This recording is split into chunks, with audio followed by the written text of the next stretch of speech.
Good afternoon and welcome to Kecoughtan High School, where the homestanding Warriors will be playing host to the Phantoms of Phoebus High School. Hello everyone, Mike Hauser along with Paul Rowe here. We're at Kecoughtan High School on a day that started off pretty rough as far as the weather is concerned. Turned out to be an excellent looking day for baseball.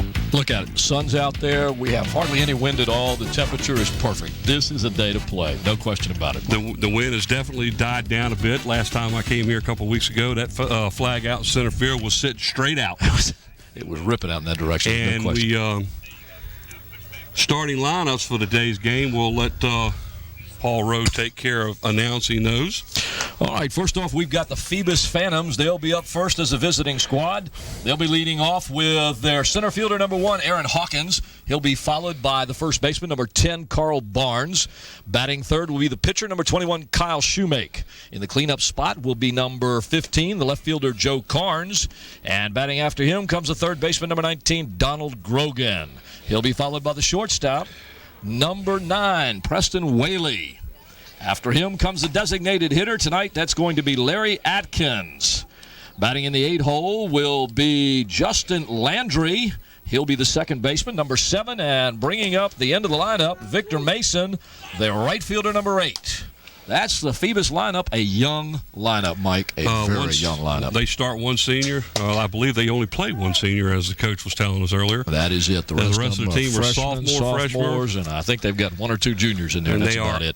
0-9 on the season, as today officially begins the second half of the season, as we are starting to play the second round of the season. These two teams met on opening day, and obviously with Phoebus having an 0-9 record, the Warriors won that game. That is exactly correct. Here's the leadoff batter as Ryan Suedo, the catcher of the Warriors, out to talk with his battery mate, who is Ed Van Ness. And let me real quickly set up the Kecoughtan defense before the first batter gets up there. At first base, they've got Brian Wade. At second base, it's Aaron Riggleman. The third baseman, Clay Roughton. And at shortstop, Ronnie Weber. The left fielder is Jair Clanton. The center fielder, Matt Goulart. And in right field, it's Brian Claude. And as you just mentioned, Ryan Suedo's the catcher, and on the mound, the left-hander, Eddie Van Ness. And this is Aaron Hawkins, the center fielder, now leading off the top of the first inning. Takes the first pitch inside, called strike.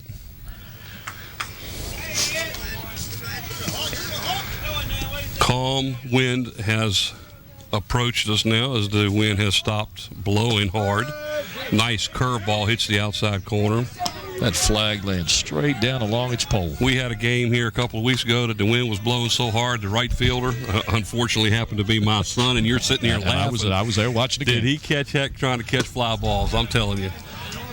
And we had a game over at Heritage where the wind blew so hard last Friday that the wind was literally bringing the balls back to the infield. We had balls that were hit dead center field and were coming all the way back and landing at the outfield grass. Hawkins fouls out also. He's hanging in there right now. 1 ball and 2 strikes is the count. Swing and a miss for the first out of the inning as Hawkins goes down swinging. Good cut by Hawkins. Yep. 1 out now in the top of the first inning. That's going to bring up the first baseman, number 10, Carl Barnes, as he peeks down to the third base coach and gets a signal from him, and the first pitch is on its way. Curveball a little outside. That's very similar to the second strike that was called against Hawkins, but didn't quite get the corner on that one. Boy, do we have a perfect vantage point of this game sitting here. This is really nice. For those of you that haven't been out here recently, Kecoughtan is now in the process of constructing a new announcer's booth, combination concession, and storage stand right behind home plate, behind the fence. They've been trying to get this done for probably the last 12 years, and we finally got the structure just about complete. In fact, when we got here today, Mike, they were putting in the steps so we could get up here to view and do this game. And the people that were working on this, I'll let you know who they were in just a second after this pitch.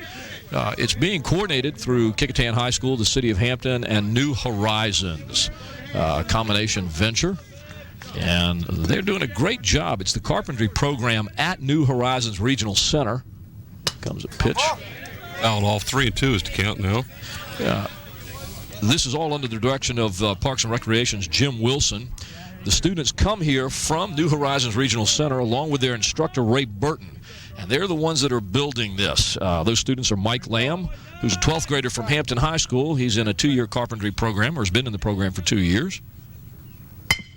Ground ball up the middle to the shortstop. Nice play. Throw and out. Ronnie Weber, the shortstop, makes a good play. 2 outs now here in the top of the first inning. Now the pitcher, Kyle Shoemate. Here's a replay. Sharp ground ball right to Ronnie Weber. Ronnie makes the play, throws it over to first. A little bit closer than we thought there. Nice stretch by Wade at first. Some of the other young men that helped put this together were Patrick Martin,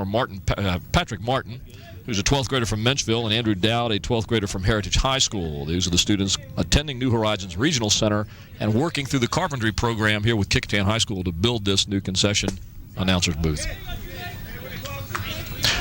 Got a story on your batter here, Mike. I'm sure you're familiar with. By the way, he is the only senior on the team. That's the one. And he's doing the pitching today. And he's probably one of the best catchers in the Peninsula District. Fouls that one back behind the plate. Kyle used to catch for Phoebus, and he also played for Post 48 during the Legion season. I've watched him play for many years. A real good catcher. Started out young, and as you mentioned a little while ago, and as I mentioned, it is a young Phoebus team, and they're needing some leadership. Kyle has kind of stepped up, and as part of that, they've had to rely on him to do some pitching. They lost some pitchers last year, and he stepped in to try and do as good a job as he can. Ground ball back to Van Ness for the out. That will retire the side for the Phantoms in the top of the first inning. No runs, no hits. There were no errors. Nobody left on. Here comes the replay on this. Kyle just kind of taps this one right back to the mound. Eddie makes the play and throws him out over first to end the inning. So we've got no score here going into the bottom of the first. It's 0-0. You're watching the Phoebus Phantoms play the Kecoughtan Warriors at Kecoughtan High School's Warrior Field on, as we said earlier, a beautiful, beautiful baseball day when you want to play two. Yeah, especially with the rain that's on its way in here tomorrow. Because everybody's scheduled, I believe, to play tomorrow, an afternoon game tomorrow. And like we talked about earlier, that rain's on its way in. We expected it to be raining pretty much most of the day today, but it cleared up long enough to get the sun on the field to dry it up, because we had some major thunderstorms over the Newport News area last night.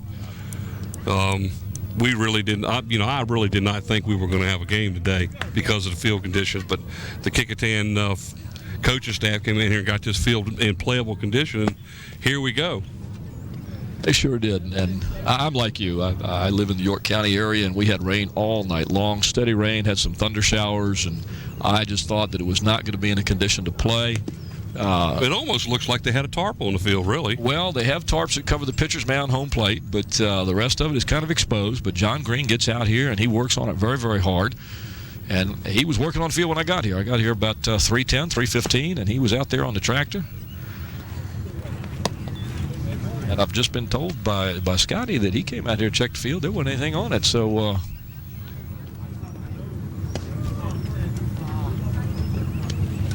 All right, so we're getting ready to start the bottom of the first inning as the Warriors will be coming up to bat now. Let's take a look at the Warrior lineup. This is what they're going to send up, Mike. Leading off, now John Green has switched up the lineup a little bit today. He's got Matt Goulart, the center fielder, number 4, leading off. He'll be followed by the left fielder, number 1, Jair Clanton. Third is the pitcher, number 19, Eddie Van Ness. In the cleanup spot, the catcher, number 6, Ryan Suedo.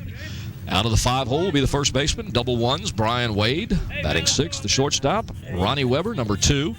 In the 7th hole, the right fielder, number 8, Brian Claude. In the 8th hole will be the 3rd baseman, Clay Roughton, number 14. And batting 9th, playing second base, number 3, Aaron Riggleman. Now, that's the Warrior lineup. And out on the field, real quickly, Phoebus sets up this way at first base. They have Carl Barnes at second base. It's Justin Landry, the 3rd baseman, Donald Grogan, the shortstop, Preston Whaley. In the outfield, left fielder Joe Carnes, center fielder Aaron Hawkins, and the right fielder Victor Mason. Behind the plate, the catcher will be The catcher will be Nick Bomas. And on the mound, as we mentioned earlier, Kyle Shoemake will do the pitching. First batter up for the Warriors, Matt Goulart. Goulart is the starting center fielder for this Warrior team. Takes his second pitch now, is a ball. It's 2-0 is the count. Goulart, a junior. He's one of about quite a few juniors, actually. 1, 2, 3, 4, 5, 6, 7, 8. They've got 8 juniors on this team. They're going to be a solid senior team next year, obviously. Yeah, they are. Ground ball to the second baseman. Nice play to scoop it up. And the out is made at first, so Goulart grounds out to the second baseman. Jar Clanton, now the left fielder for the Warriors, will be the next batter. Here's the replay on this. Watch Justin Landry as he makes the turn on this. Makes a nice scoop. Has plenty of time to throw the runner out. Let's go there, Jar Clanton is a senior on this team. He's got a lot of speed. If he gets on base, you're going to have to watch for him. Bit of an off-speed curveball on that pitch. I tell you, we have a perfect vantage point of seeing the type of pitches being thrown too. I mean, it's almost like view. Yeah, it's like an overhead view right behind the umpire's shoulder, so we get to see it all. I bet they like that, don't they? Hey, let's go, Jack. 0-1 is the count. One down here in the bottom of the first inning. Hey, run it out. Pop up to the infield. Let's go, run. Shortstop makes the play for the second out.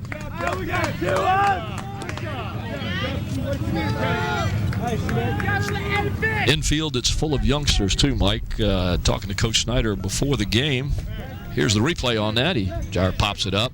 He's not real happy with that, but it's an easy out for the Whaley shot was stop. the one who caught that one. Eddie Van Ness now the batter, pitcher, starting pitcher for the Warriors today. Eddie, another senior on the team. And this is a young man that's got enough pop on it, and he's got enough respect by the opposing coaches that if they have people in running scoring position, this is a gentleman that will be intentionally walked, I guarantee you. You don't want to miss the plate on him. You don't want to make a mistake. He'll turn on it and he'll yank it down that line, or he'll put it in the gap, or he'll put it over the fence. Young man coming up behind him has got some pop too for a young sophomore. Fouled back here to the left. 0-2 is the count as Van Ness finds himself in a hole early. 0-2. 2 down here in the bottom of the first inning at Kecoughtan High School. On a bright and gorgeous day, Friday, the end of the week. Mike Hauser along with Paul Rowe. And picking up just a little bit coming out of left field towards the plate. Nice pitch there to keep the ball away from the batter.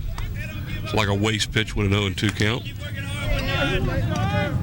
Try to make the batter chase after a bad pitch when he's already in the hole. You don't put it over there where he can yank it on 0-2. That's a mistake a pitcher doesn't want to make. Ooh, look out, Ryan. He had to do a whole lot of ducking on that one.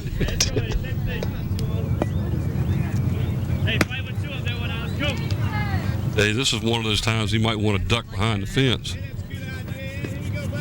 At least keep his eyes open. Hey, come now, Eddie, get big. Let's go. One ball. Strike. Van Ness hanging in there, though. 1-2 is the count.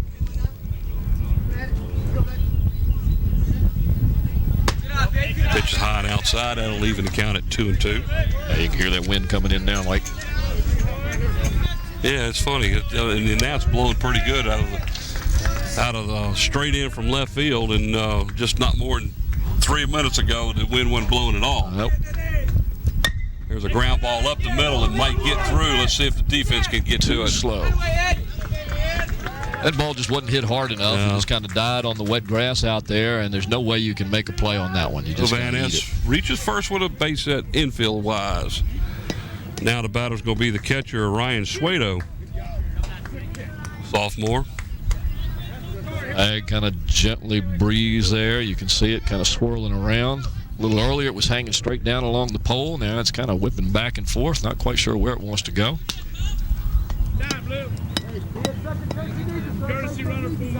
That shot right there is by the cameraman that is standing right next to us.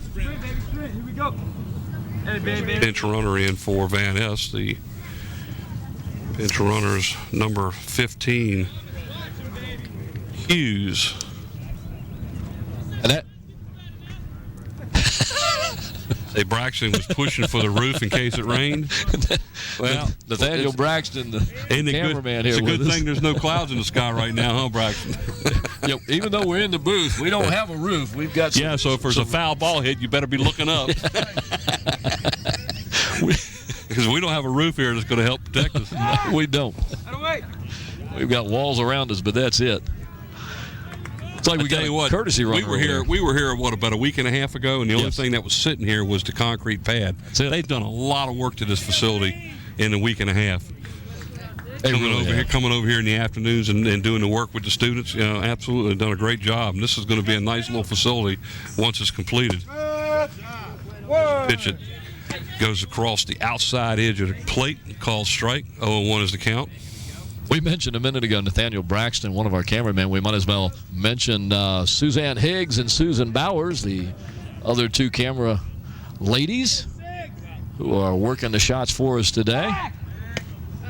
Pickoff play is a little late. Wait for the umpire to make the call.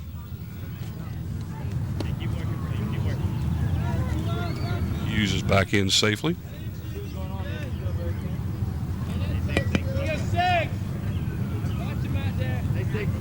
Two down here in the bottom of the second inning. Ryan Suedo, the catcher for the Warriors, up the plate. Runner on first, and he's on his way to second base. And Ryan swings to protect the runner, fouls it back out of play. 0-2 is the count. So he's down in the hole now. So he's going to have to choke up and kind of poke at the ball now to keep the ball in play. Hey, here we go. Got a battle now. Suedo hitting a robust .379 for the Warriors this year. He's 11 for 29. Well, I know he's got at least one home run because I was here when he hit it. Saw that one myself. He's got one double and one home run among his 11 hits. This team is, when you look at the stats, and I'll be giving you some of the stats throughout the game, this is a pretty balanced attack for the Warriors this year. Several people hitting real well. The RBIs are all spread out. They've got about 4 or 5 people all within one RBI of one another. Swing and a miss, and a nice play by the catcher to throw him out of first base for the third out, and that will end the bottom of the first inning. So after one complete inning of play, there's no score here at Kecoughtan High School. Here's a replay. The catcher's Nick Bomas. The ball gets away from him. Of course, the runner can advance on that play, and he positions himself where he can make the throw down to first without interfering or hitting the runner, and they get the runner out. Goes down as a strikeout and a 2-3 assist. So we've completed one here. So far, we've had one base runner. That was a base hit in the bottom of the first inning by the Warriors pitcher, Eddie Van Ness. That will bring up the Phantoms in the second inning. Joe Carnes will be leading off, number 15. Without hot dogs. Yes, fans, we have them over Boy, here. that sure does. What is it? That's usually you talking over there, and I was going to say, that voice doesn't sound right.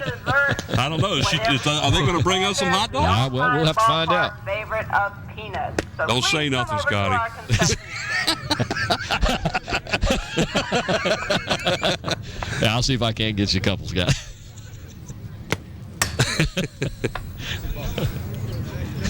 He's all right, ain't he? Yeah, it's all right as long as we're coming to Kecoughtan. Hey, coming out. Oh, I tell you what. You can. They won't. have They food over won't. there? They won't let us have a concession stand over there. They see Mike coming and they put all the food away. That's right. They're smart.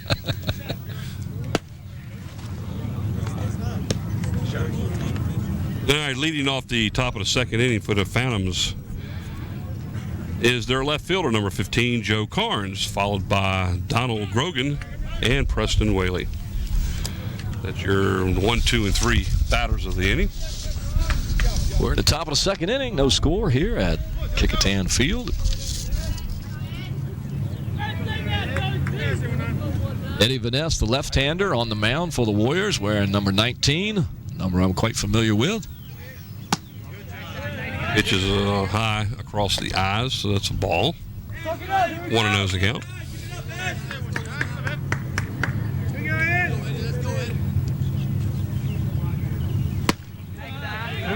Took a little bit off of that one, but it's a little bit high and outside. 2-0 the count.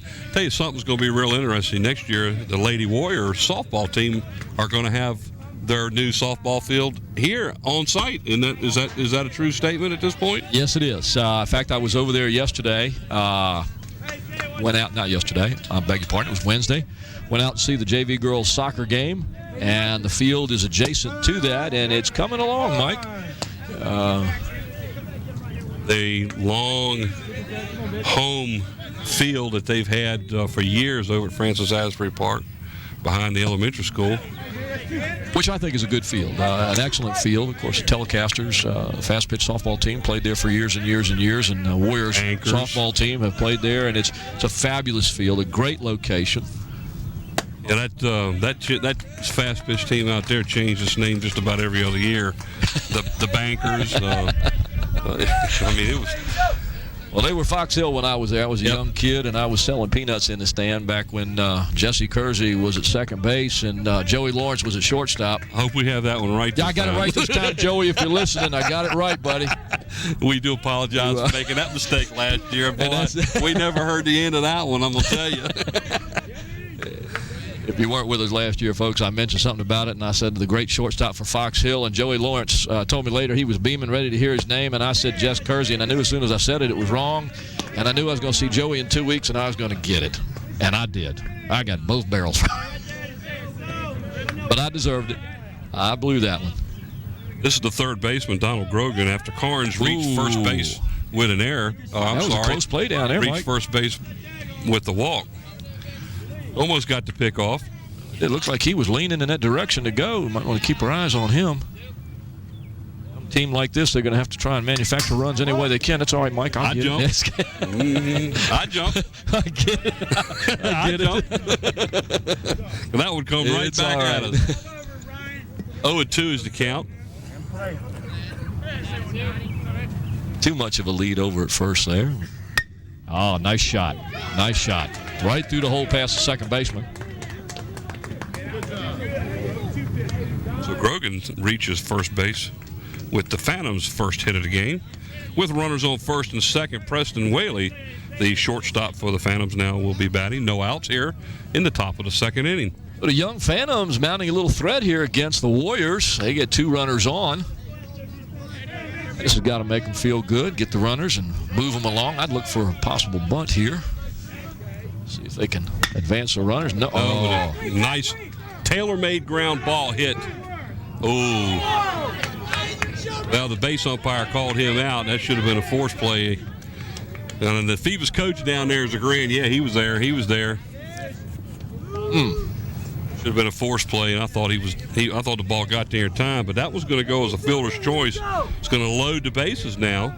So it is. Looked like Clay made a good play on that, recovered real well, and like I said, from here it looked like he got the runner, but I thought he hit the bag with the ball in his glove before the well, he had runner actually got had the there. ball in his right hand. His glove was behind him, and he had the ball and stretched out. Doesn't matter. All he had to do was touch all he's got to do is touch it with anything. It doesn't That matter. was a force out. So either way, it doesn't matter at this point. Right now, the Phantoms, with no outs, have the bases loaded. Chance to score here and put Larry themselves in a Atkins good is the batter. situation. The DH is up to bat now for the Phantoms. Number 0, Larry Atkins. He is, by the way, DHing for Nick Ballman. Almost the catcher. 0-2 is the count. There's a line shot to center field. Got him. Makes a great play. What They're a going to great double him play. off at second. Matt Goulart, the center fielder for the Warriors. Now, that ball is a hard ball to gauge. A solid line shot going to left field is hit directly at you.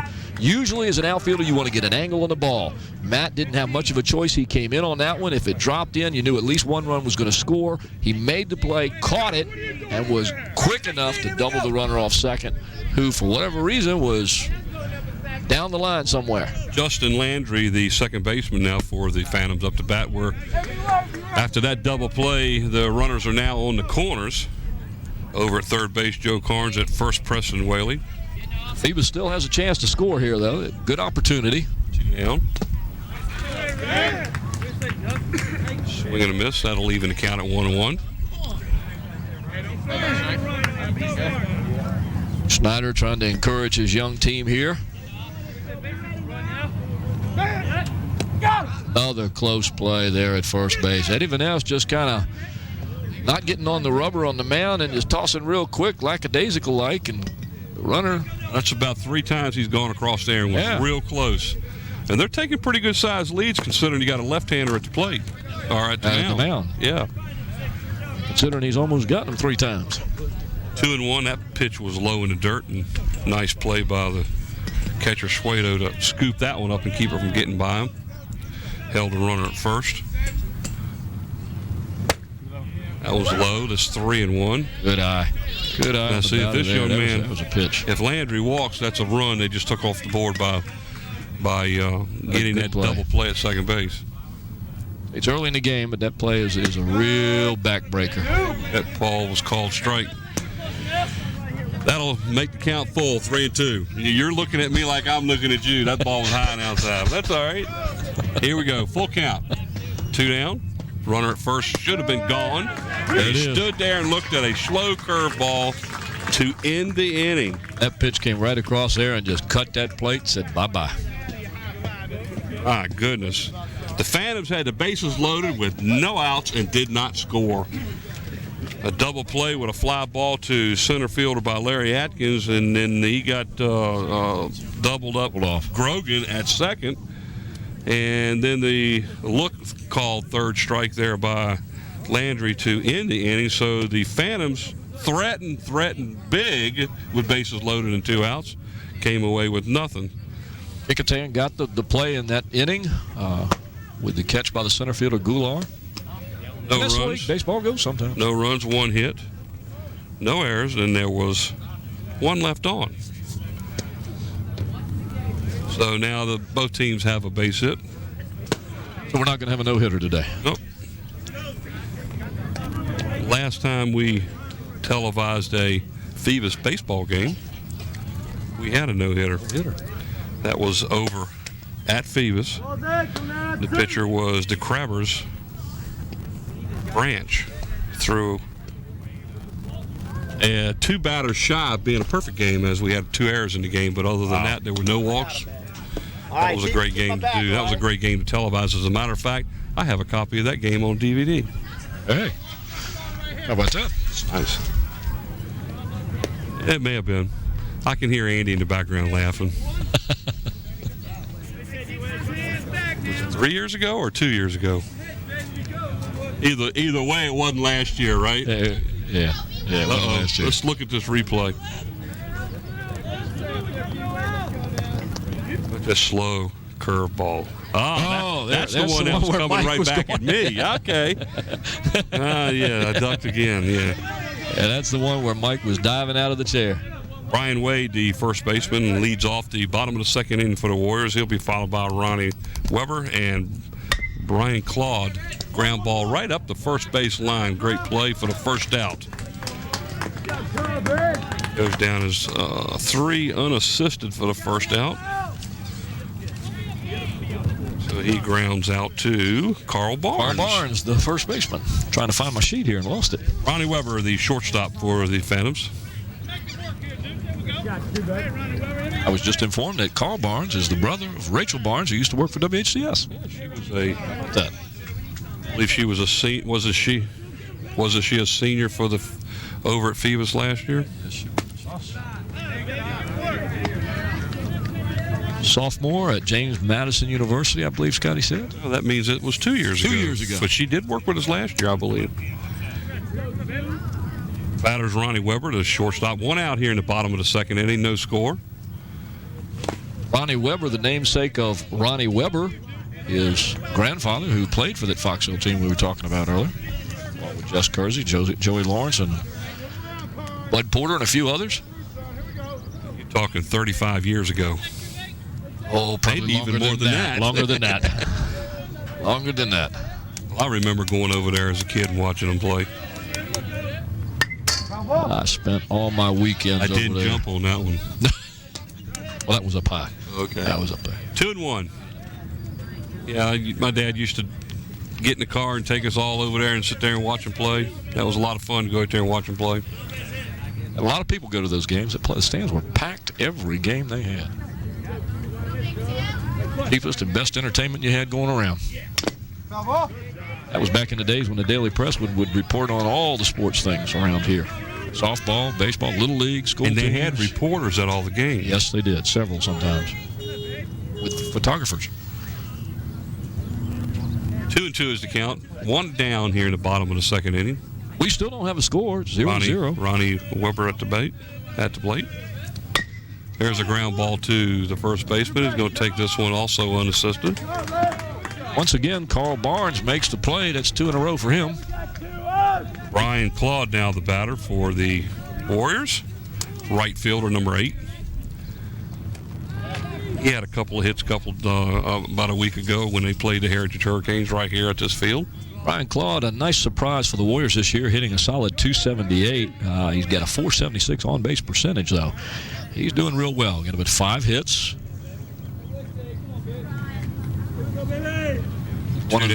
He's one of those 7 or 8 players that has somewhere between 3 and 5 RBIs for the Warriors. Like I said, they spread it out. It's a real team concept here. They don't really rely on any one person or any 2 people. It's a team.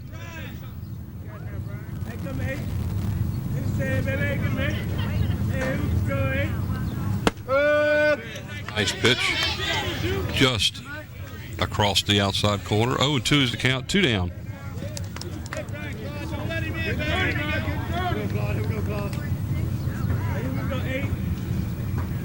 Wind picking up a little bit. Now it looks like it's blowing straight across the field now instead of in.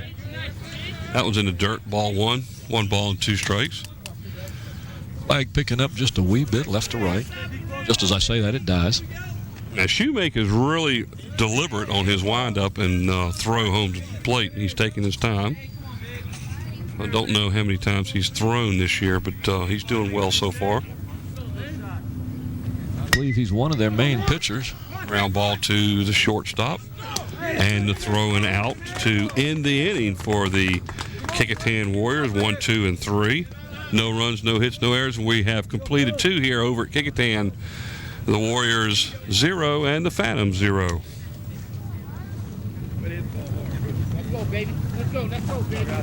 There's the last play. You can see the out there at first base.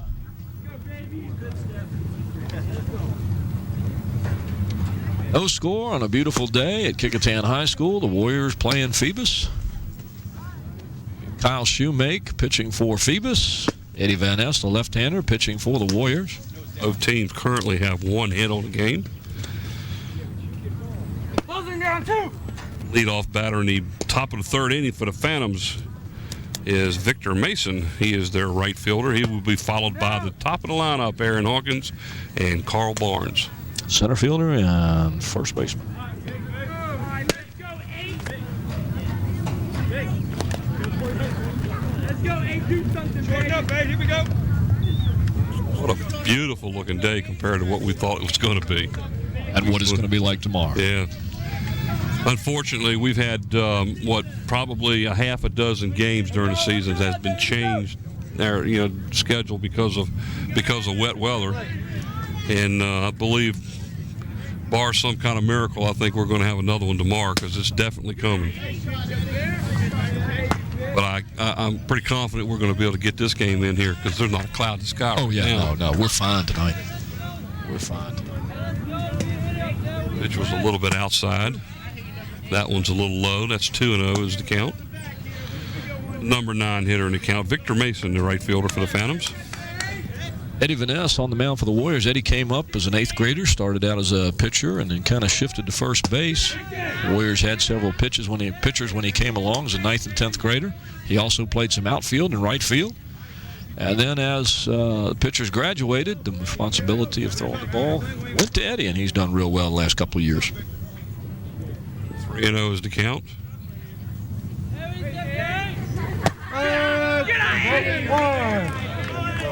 That was a 3-0 strike.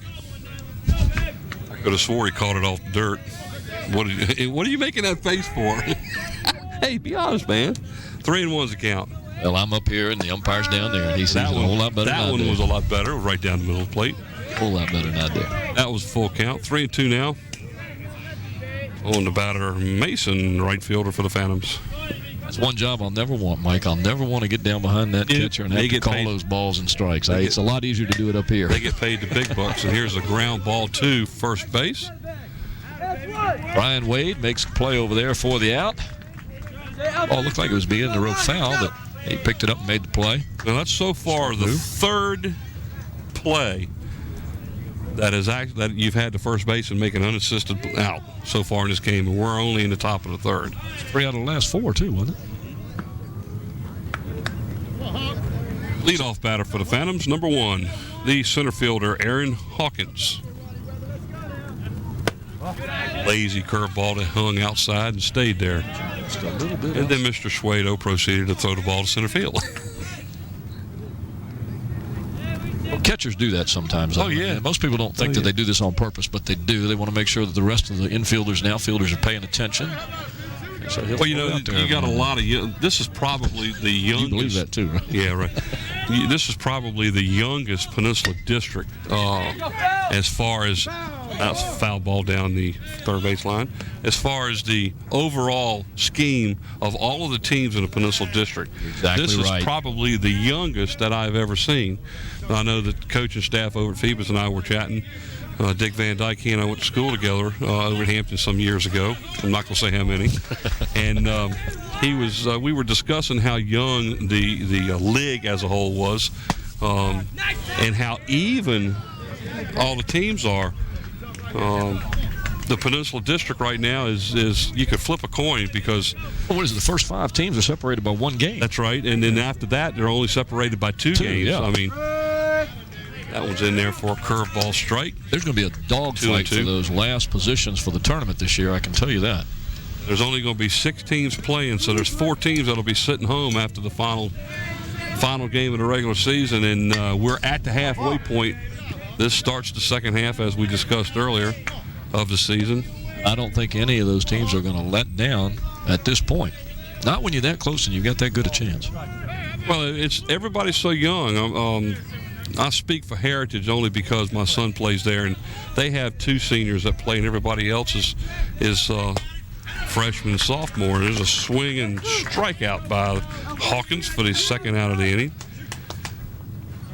That's going to bring up Carl Barnes, the first baseman. I think Kecoughtan probably is when I say experience, we're talking about junior, senior. They've got 13 juniors and seniors. Ryan Schwado, the sophomore, the lone sophomore on the team. There's another out to the first baseman. That's the third out of the inning, too. So that's going to be no runs, no hits, no errors, nobody left on base. It's almost like a song, you know? So the Warriors will be coming up in the bottom of the third inning as they are still holding the Phantoms scoreless. Almost. That's the reason why I use my money for other things other than singing lessons, right? Don't tempt him. But the Hurricanes, Heritage, again, I speak for them. They're a young team. We have 4 sophomores playing on that team, 4 10th graders, and 3 of them start. We have 2 seniors. They both obviously start, and only one of those pitches. So they have a young team. Hampton is a very young team this year. Hampton I've is seen always them a play. young team. They're always a well, young team. Danny Mitchell's got a program over there that he likes to play as JV players, and right now his son, who is a freshman, is a starter at second base for him, and he's a good ball player. He's a good baseball player. Danny's got a couple besides Matt. I can't remember. There's two or three other young boys that played with Matt on an AAU team that Danny and some others helped organize and coach, and they've had that experience playing through there together. Right. And then, as you said, they get into the JV program, which Danny has set up there, and you've got some good young talent coming up. So I think Hampton's going to do all right, but they do all right every year. Well, as a whole, that's why I say that all, especially the Hampton city schools, you have Hampton, you have Kecoughtan, you have Bethel, and you have Phoebus. They're predominantly all underclassmen. So the next 2 years are going to be awesome in baseball in regards to the high school level here in the city of Hampton. I'm not real familiar with the new produced teams as to what they've got. I haven't seen all of them play this year to see whether they're underclassmen or upperclassmen, but I would guess it's pretty well spread. Leadoff batter now for the Warriors, number 14. He is the third baseman, Clay. Is it Roughton? Clay Roughton. Talk Clay about Roughton. a surprise for the Warriors. Again, I can't stress enough how this team is team-oriented. Both these teams are. Clay batting .444 for the year. Well, that's .444 for the year, and he's the number 8 batter. That's about as best you could ever ask for anybody to be batting. Tell you what, the in young the number man 8 is, spot. He's 8 for 18 and scored 5 runs on the year and walked twice. Has 3 RBIs. The leader on the team has 6. You get a guy hitting .444 out of that hole. You got a guy getting on base. His on-base percentage, let me see if I can find it here. His on-base percentage is .600. So 6 out of 10 times he's getting on base. 1 ball and 2 strikes to him. We're in the bottom of the third inning. No score here at Kecoughtan between the Warriors and the Phantoms.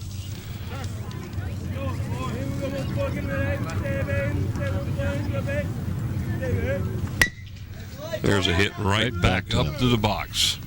Shoemake makes the out. Retires Roughton at first base for the first out of the inning. Talking to Coach Green before the game, and we were talking about how his team was doing this year, and we talked about hitting a little bit. His hitting's dropped off, he said, in the last couple of games, especially against Denby. Their timely hits they needed to get the runs in weren't coming, but overall this year, he said the hitting's been pretty decent. Here while Aaron Riggleman comes up. Aaron takes a pitch outside for a strike. That one curved across the plate. The Warrior team batting average up until 2 games ago was about .293. It's dropped down now to about .277, and that's still nothing to scoff at. It's real solid. They've got an on-base percentage of .456, so they're getting runners on. That one's fouled back out of play. 0-2 is the count now to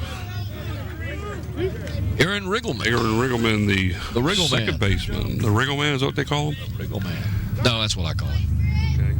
Well, you can do that because you're here every game.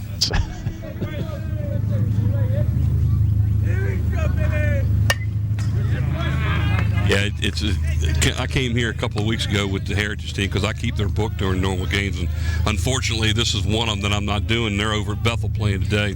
That's going to be a good game. Well, they beat Bethel. Yeah, that's why I say it's going to be a good game. They do ours as long as they don't have any errors. They can hit and they can What pitch. They team just have a lot of errors. Curveball almost hits them in the feet, low and inside. 1 ball and 2 strikes. Nice waist pitch. And you were over here sitting on your little stand over there announcing the game, and it was almost like you were doing play-by-play. Yep. It's almost as though you're a natural. Well, Foul ball way over here to the right down the third base line. That one went out of the ballpark. Not natural yet. I'm trying to catch up with you. I've only been doing it for about 12 years. I've got a few to go. I have a lot of fun doing this. This is It is great fun. Get to talk a little bit about everything. You get to watch baseball. Yeah, that's what's important. Baseball's my sport. It always has been. Yes, sir. I started out doing this just for fun to help the guys out at Kecoughtan. I don't mind saying I'm an alumnus of Kecoughtan. Now ball to the shortstop with the play and the throw to get the second out of the inning. That's going to bring up the leadoff batter, number 4, the center fielder, Matt Goulart. Goulart's the one that made that fine play earlier in the game on that line drive. He doubled up the runner on second and kind of thwarted the Phoebus rally. And I really thought Phoebus was going to score at that time. And it was a bad break. You expect a ball like that hit as sharply as it was to fall in and give you at least a run or two, and it just didn't happen. Matt made a good play on it. He grounded out to the second baseman to lead off the game. Yeah, it's funny because, like I was saying, baseball, I love baseball. I always have liked it. I mean, I can remember way back years ago playing Little League over at Hampton With. They had Little League back then? Oh, yeah, absolutely. Guess who played with me? Dick Van Dyke. Dick Van Dyke. And Danny Mitchell. Danny Mitchell was on the same team with me.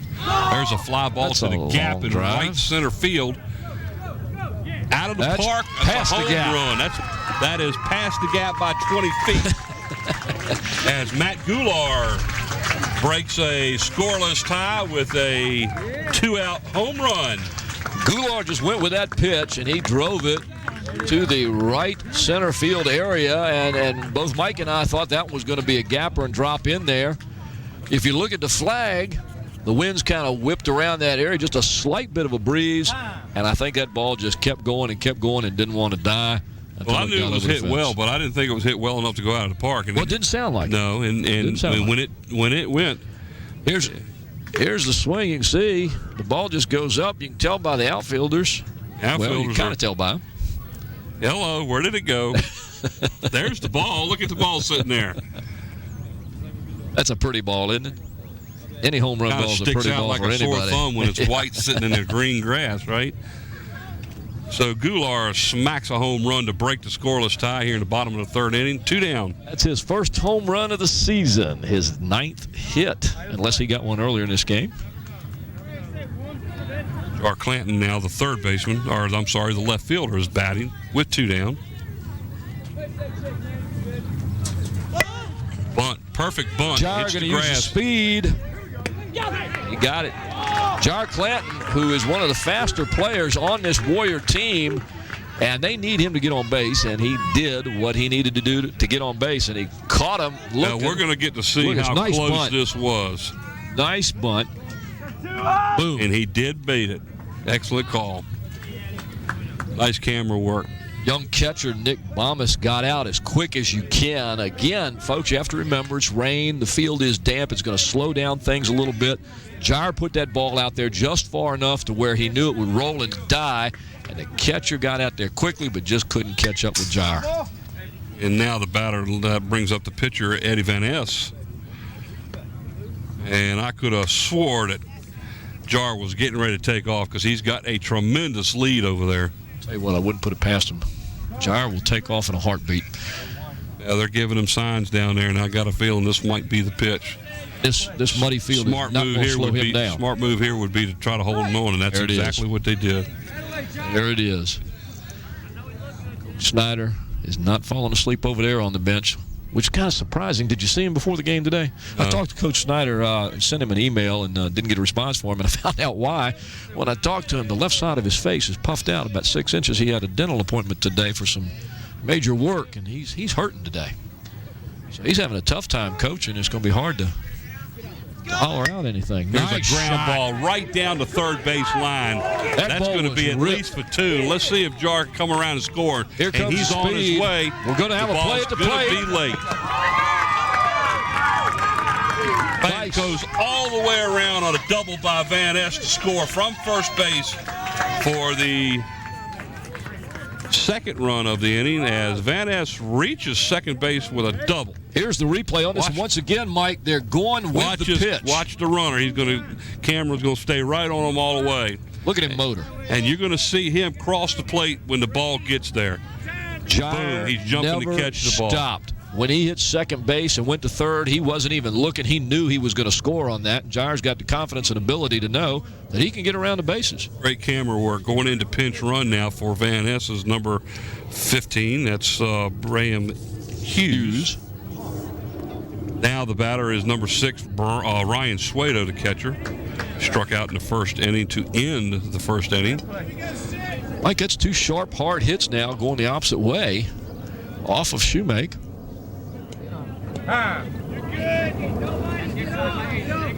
Well, Van Ness went with the pitch on that. It was a little bit on the outside corner, and he took it right down the third base line. And where the third baseman for the Phantoms was playing, he didn't even have a chance. Oh, Grogan couldn't even move. That ball was by him before he knew it was hit. Nothing he could do there. Here's Ryan Suedo batting. Pitches in the dirt for a ball. Nice stop there by the catcher to keep the ball from getting by him. Something tells me, I believe Coach Snyder was telling me this young catcher is either a freshman or a sophomore. He's got a very young team, very young infield.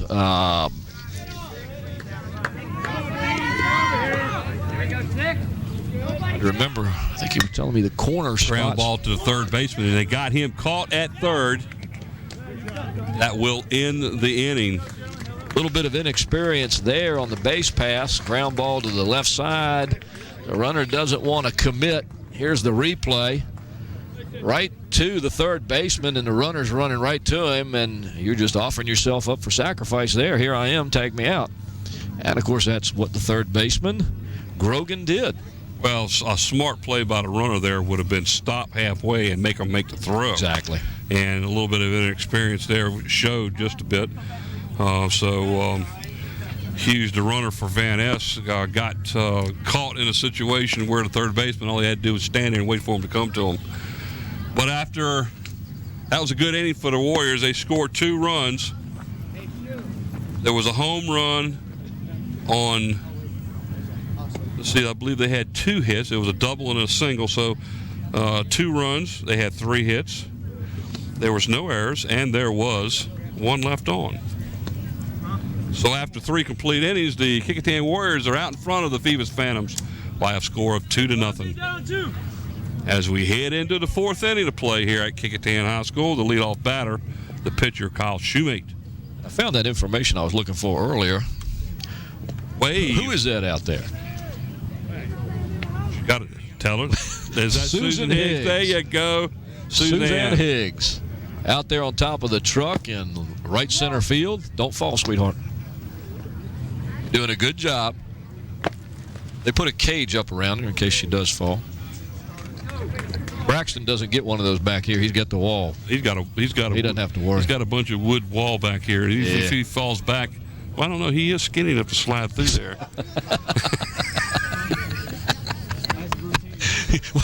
The camera's going to start shaking in a minute when he laughs. All right, leading off the top of the 4th inning for the Phantoms, number 20, the pitcher, Kyle Shoemake. Shoemake, again, a senior, and as I said, I found the information, the infield for the Phantoms, they've got 9th graders at 3rd and 2nd, and I think the catcher's either 9th grader or 10th grader. Coach Snyder's got a lot of young kids, but he loves them to death. He said they're the greatest group of kids to play with. He loves being around them. No one's in a hurry to leave practice. They have good, solid practices. They're always in the game. They've got a fabulous attitude. And this guy right here has... Ooh, that one fouled off right towards the truck. Hope it didn't go in the door. Right, did it go in the door? Andy Poley, are you okay? I hear Scotty go ouch over there. Did it go in the door? Line shot over the fence there. There's our truck right there, and it went right through the door. The door up toward the front of the cab, I believe. 0-1's the count. That pitch is way outside. That's where Andy is at the baseball when there's somebody showing the baseball so he'll know what they look like. Our graphic engineer, Andy Foley. Andy's a great guy, I tell you what. Gold's back on that one.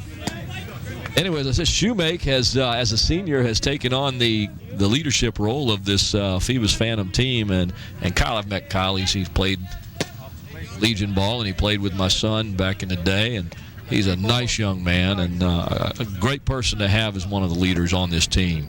Full count now, 3 balls and 2 strikes. The off pitch, fouled straight back over our heads. Ryan Suedo turns around and says, hello. The ball falls right in his glove. Hey, get soft one now. Let's go, Eddie. Come down.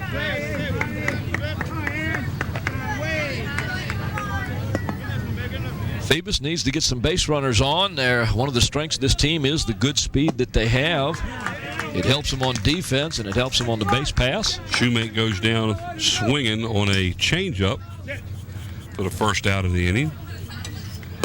That's going to bring up Joe Carnes, the left fielder, number 15 for the Phantoms. That's 4 strikeouts now for Van Ness so far in the game. 1 per inning. Those pitchers will take that. That's exactly what he's got, too, 1 per inning. Ball. Here we go. Fouled back here out of play. 0-1 is the count. We're in the top of the 4th inning at Kecoughtan High School, where the Phoebus Phantoms are trailing by a score of 2-0. Close game. Nice fastball down the middle, swing and miss. 0-2 now the count.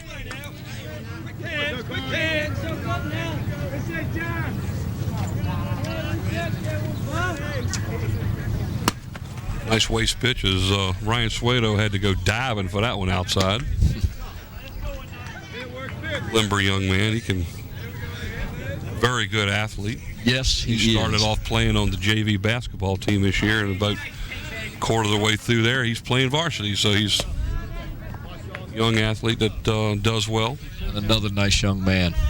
And you know, Mike, at the beginning of the season, Coach Green saw Suedo as a shortstop. He played that position during fall ball and during the beginning of the season and did a great job because of his athleticism, like you were talking about. He is a good athlete. Started out the season there at shortstop, and Ronnie Weber in another position at first base. And finally, Coach Green decided to make a change. Things weren't going as well as he expected, and he shifted Suedo back behind the plate to catcher, moved Weber over to shortstop, and since that time, the Warriors have played some great defense. Suedo seems to be much more relaxed behind the plate. Well, Ryan, I coached Ryan for 2 years with the Hampton Roads Hurricanes, AAU, the 13 and 14-year-olds, and he was our catcher then. So you know what he does back there. I know what he does behind the back of the plate. I know what he does in the field. He's a good fielder. But there's a gapper right there. A hard shot hit out to left center. That was going all the way to the wall. Jair's going to pick that one up to the base of the wall and get it back into second base. We got a chance. A double by Grogan. Phoebus third baseman rips that one to the gap in left center. Jair gets it back in quickly. Look at his line shot. This is a good hit. Jair turns and he's on his horse, and again his speed gets him there, and he gets it in quickly. And I'm not sure Riggleman knew how close he could have made that play. Hey, Ronnie, be ready. Yeah, he may have been standing on the wrong side of the bag for a possibility of nailing him at the bag, but either way, there's a pitch to the outside. We were talking about Suedo and coaching him for a couple of years. He's a very personal young man. He's a very athletic young man. He loves to win, just like most everybody that's playing this game out here. He does not like to lose, just like his coach. And his parents are very supportive. The Suedos, Beth was always out there. She was one of the parents with us that actually got out on the field and helped rake and helped clean up leaves. I mean, it was like having another coach out there as a parent. I mean, Beth was great. That's fantastic. If I ever needed anything from a parent, she was the one that was there to volunteer. Couldn't ask for a better parent from an athlete on the field. 3-0 is the count now to the batter, Preston Whaley, with a runner on second base, Grogan, after that nice gap double that he hit. Pitch down the middle of the plate for a strike. That's a typical 3-0 pitch. Get it across the plate and try to get a strike. Which he did. There are 2 down. See if the Phantoms can get something going here and get that runner at second across the plate. Looked like the umpire was going to pull the string on that one, but he held back, and Whaley will reach first base with a walk. Once again, Phoebus now with runners at first and second, so it's going to bring up Larry Atkins, the DH. He line to the left fielder last time on a shot. Atkins, one of the up-and-coming players for Phoebus, has kind of helped Shoemake with the leadership here. He stepped it up a little bit, according to Coach Snyder. Swing and a miss, and I'll tell you what, if Ryan had thrown the ball down to first base, they may have had him down there. Right. Sometimes those trail runners just take a little bit too much of a lead for me. Van Dyke down there. All over him. Yeah, boy. There's another pitch down the middle. 0-2. He didn't throw the ball this time because his first baseman didn't get there. I think they're going to concentrate on trying to get this out now, not worry about the runner at this point. 0-2 is the count. Must have been a little high. Had he dropped down on that one, came a little bit three-quarter sidearm. 1 ball, 2 strikes, 2 down here in the top of the 4th inning. The Warriors out in front 2-0, as the Phantoms have runners at first and second. Runners are off. Oh, a double steal. Double clutch by Suedo. That one hit him right in the head. Good thing he had a helmet on. Yes, sir, it is. Got him right there in the helmet. That was a double steal. Fire making sure that the runner's okay. Here's a replay on this. It's kind of surprising. Surprised Suedo, too. He Suedo had to wait because his player at third base hadn't got to the bag to cover it. That was a surprise. I think that fooled everybody. Yes, it did. I believe the count is also now 2-2 as that last pitch was high. Swing and a miss to end the inning, and Van Ness comes off throwing his fist like I got him. I think he was a little surprised at that double steal there, too, but I think that was a good call by Coach Snyder. Here's the play Watch again. The ball hit him in the head. Right off the helmet. It's a good thing the young man had a helmet on because that would have hit him right smack into the ear. Well, the Phantoms leave 2 again this time after a walk and a double. They left 2. So far, they have no runs. The Phantoms are now trailing after 3.5 by a score of 2-0. Unfortunately, Mike, I can say that back when I played ball in Little League, we didn't have helmets like you see here. We had what I called ear guards. Right. Like a set of ear muffs that you put around your head. I remember. That's very similar to what a lot of wrestlers wear now. Yes, exactly. You know, and we weren't required to wear them. Most people did. Our coach made us wear them. I remember that. I remember listening to all the parents arguing, why are you making them wear that? Why are you making... Yeah, right. Get plunked 1 or 2 times, you find out real quick. Well, my son's like a magnet when he's at the plate. He always seems to get hit by the pitch. The ball's always looking for him. At least that's what it looks like. It'll find you. Last year as a freshman. There, look. You know who that is right there? That's Mr. Braxton. Yeah. Wave, Mr. Braxton. You notice that that's all they can see. We get out of the way so they can't see it. Oh Lord, there you are. You had to break the camera. Had to break the camera. All right, we go into the bottom of the 4th inning of play where Brian Wade, the first baseman, will be leading off the inning for the Warriors. He's been a busy young man over at first base. Yes, he has, and a good young hitter. He's had a couple of plays unassisted over there. He leads the Warrior team with 12 hits. He's batting .444 on base of .600. He's got a slugging percentage of .704. Brian Wade's got 2 doubles, a triple, and a home. Yes, it is. And I'm a stat man. Wonder where the stats are coming from. Oh, I'm sorry.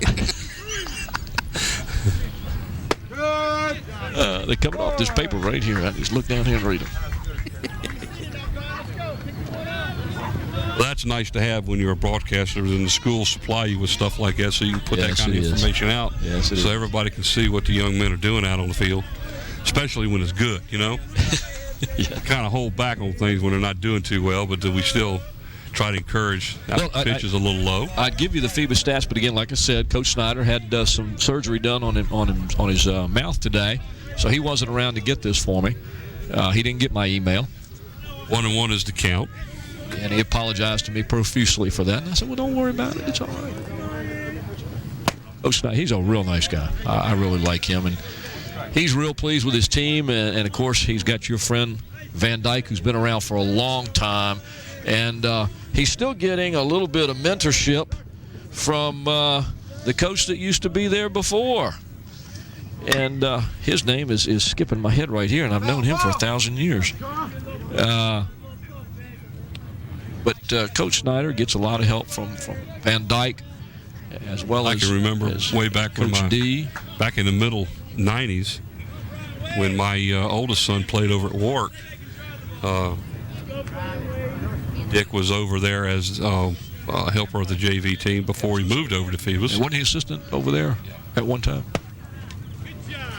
It was funny because, I hadn't seen him in years. Of course, my son at that point in time was, 17.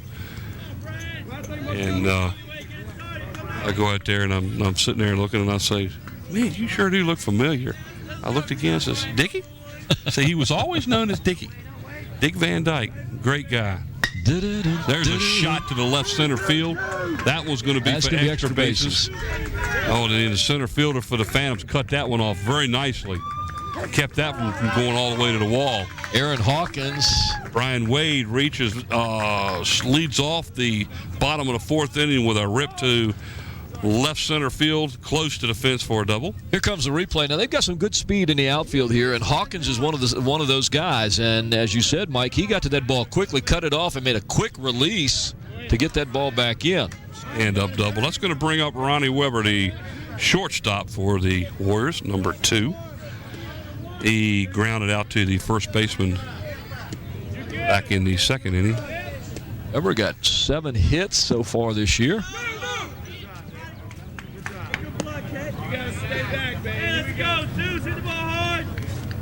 So far, the Warriors have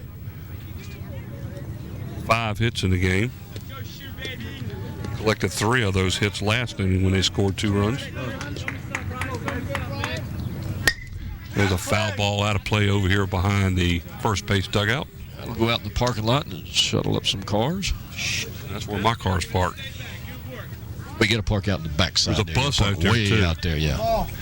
I always park behind other cars. I look for big Especially trucks if you to park behind the bus. Yeah. Park behind the city bus that's sitting there, right? The school bus. 1-1 as the count. Down there at second base, Brian Wade, who led off the inning with a double. There's a shot down to right field for a base hit. Weber makes the turn at first. They cut the ball off. The runner will stop at third. Runner's at the corner, first and third. Wade had to hold off before he took off running because he wasn't sure whether that ball was going to fall in or not. Now, he learned earlier when Matt Goulart caught that one for his team. Here it is again, going with the pitch into right field. Sliced it right in there. One hopper to the right fielder. So now the Warriors have runners on the corners, nobody out, as they threaten again here in the bottom of the fourth inning. This is going to bring up Brian Claw, the right fielder. He grounded out to the shortstop, his first at bat back in the second inning. See how Coach Green wants to play this. See if Weber takes off and hits a second on this pitch. Well, you've only got a 2-run lead. You want a little more, and they almost got him there. Shoemate wanted that one. He was hopping on the mound thinking he had him on that one. I think Weber's taking a look at second base, and he's lining that up. As I was saying, Warriors only have a 2-run lead, and you want to build on that. You've got a runner on third that can score on a base hit or hit to the right side, but you want to stay out of the double play if possible, so you got to try and get that runner over. My guess is you're probably going to steal him. And there he goes. Swing and a miss. Oh, he fouled off. So Weber will be going back to first base. Claude fouled the ball off and right off the catcher's face gear. Let's see if the pitcher will throw over there, because a lot of coaches on a play like that, they'll send the runner right on the very next pitch, because a lot of times you're not expecting them. See if Shoemate checks on him here. Phoebus, I'd be going over to first base on this. Let's hold him. Nope. And he did not run. The pitch was high. Good pitch for the catcher to throw down there, though, if he did steal. So 1-1 is the count. Might have been having that in mind.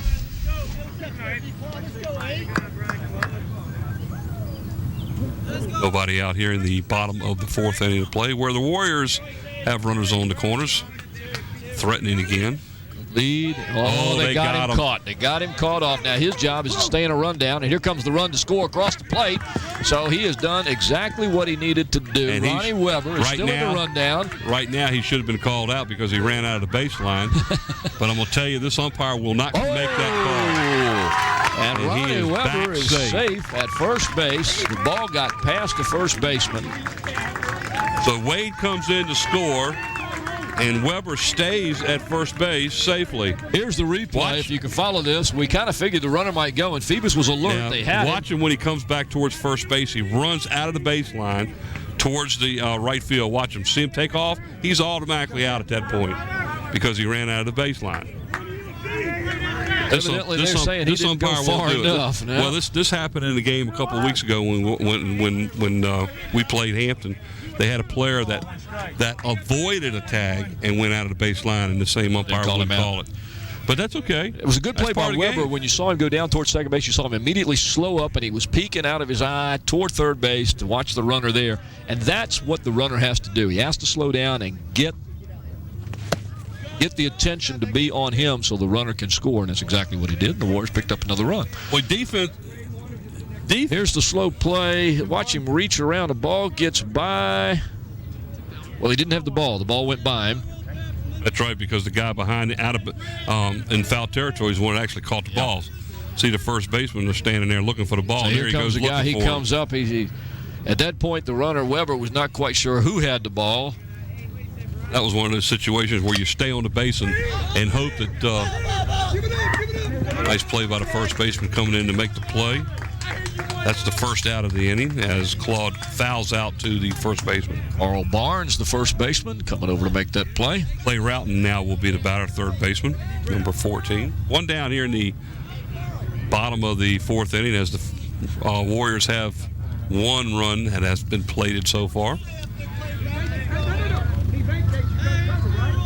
Roughton has a hot bat here recently in the last few games. He's got a few hits.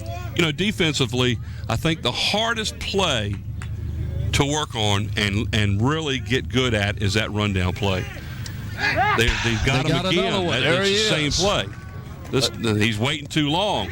He got him out. Got him that time. You never run the runner towards the base that he wants to go to. No. You never do that. You know, he got away with it that time. And you say it's one of the hardest plays, and I'm going to disagree with you because it's supposed to be one of the simplest plays. That's right. It is supposed to be one of the simplest plays. Here it is. He goes right at him. You never do this. You never run the batter or the runner back to the base he's going to. You want to run him back to the base he came from. But for some reason or another, it seems as though it's harder to get the kids to understand that and work it. Well, part of the reason, Mike, and as you know, my son's been going to college, and I've been watching the games up there. A lot of college coaches now are teaching get the ball to one of the players and run the player down, period. It doesn't matter to them whether you're running it to second base. If you can run him down, you're going to get him. Right.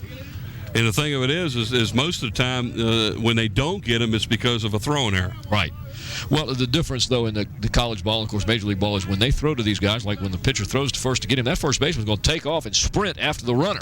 Right. There's no hesitation about, I'm going to throw it or toss it or fake you out or anything. They go right to get him. But usually what you want to do, getting back to what we do in high school, right?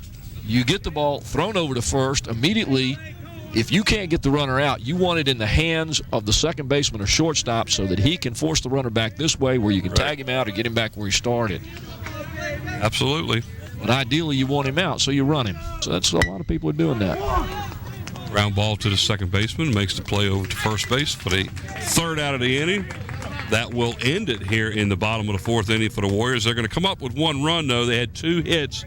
Nobody left on after a couple of base running mistakes, but the arch shot to second base here by Roughton for the last out. The toss over.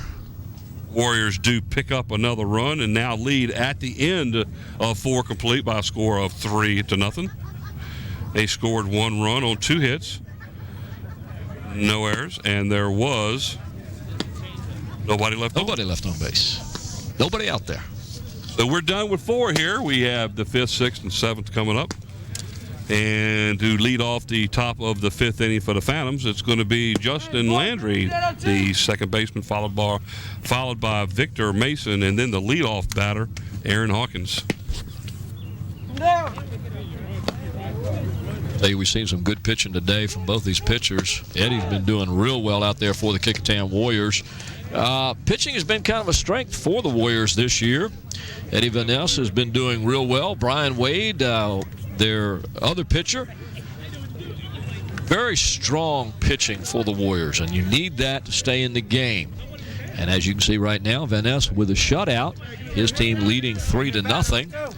And if you can get strong pitching from your team, you're going to keep yourself in the ball game. Of course, you have to score runs, too. That always helps.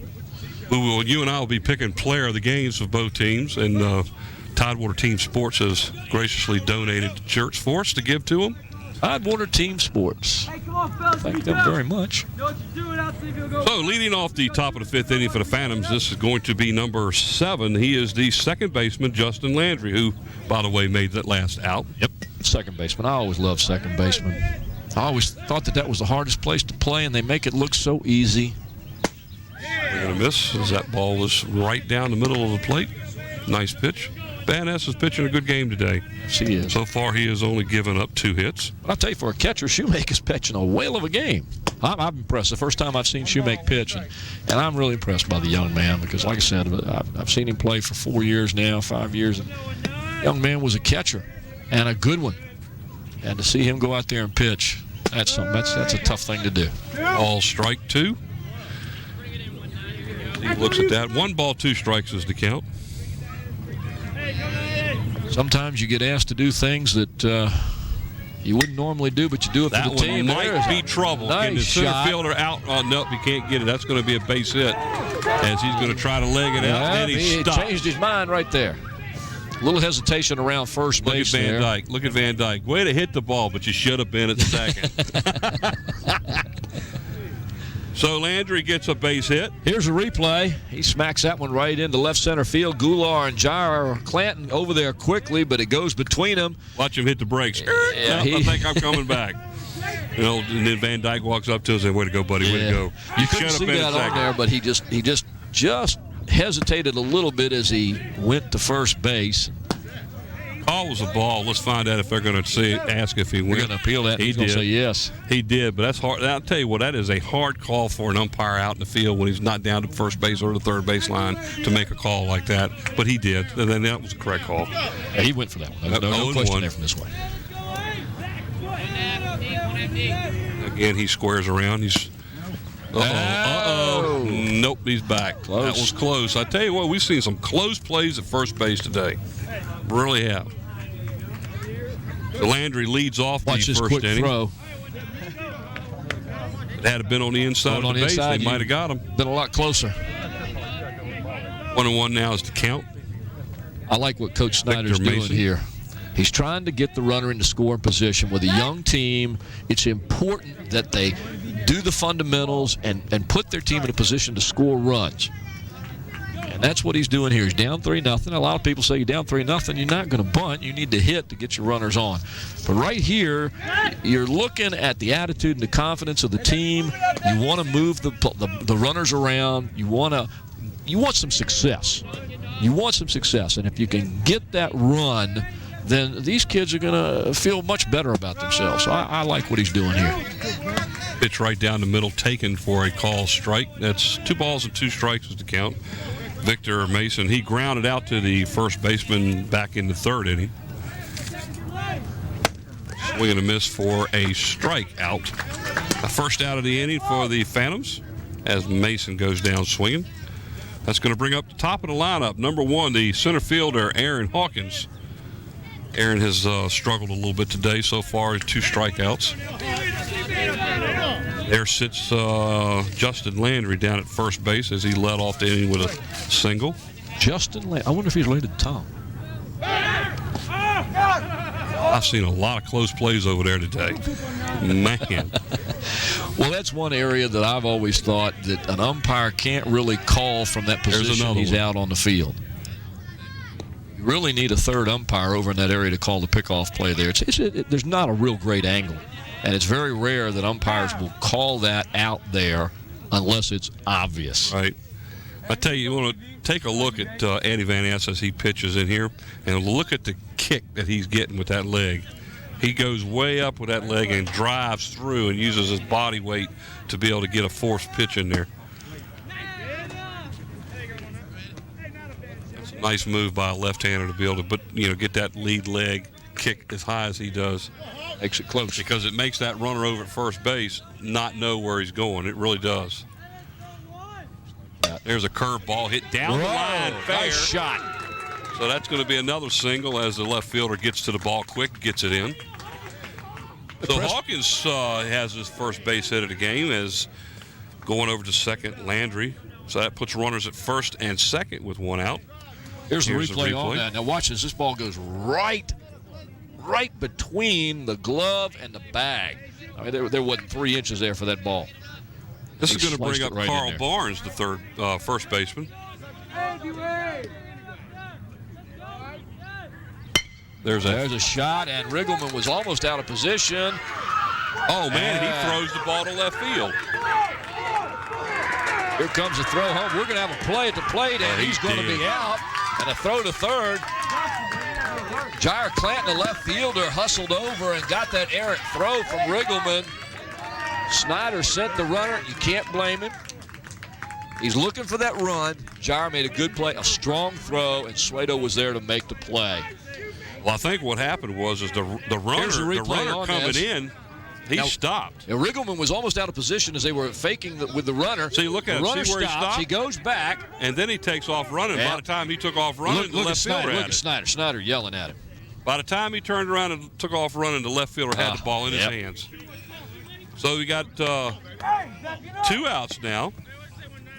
Got runners on second and third. Once again, the Warriors cut down a run.